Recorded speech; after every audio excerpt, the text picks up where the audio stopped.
Pilay-pilay ka na nga, naglalaro ka pa. Oh, kahit na pustahan. Nanalo nga kami. Hindi ka pa naghuhugas ng pinggan, oh.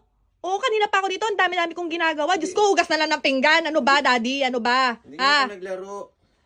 Mamaya, huwag ka nang umalis, ha. Huwag ka nang maglalaro, ah. Tapos, sasabihin mo, pipilay-pilay ka.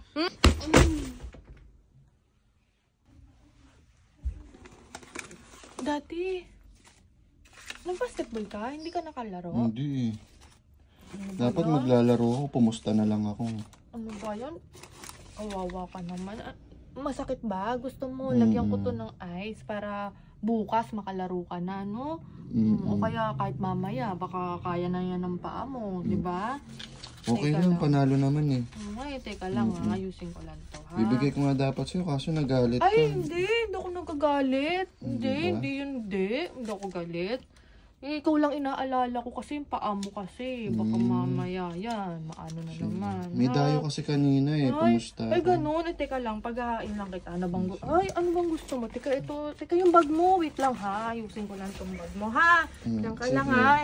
Ayusin ko lang. Pwede na ba ako mo po? Oo, lika dito. Ayusin ko lang tong bag na to, ha? Upo ka dyan, upo ka dyan. Thank you.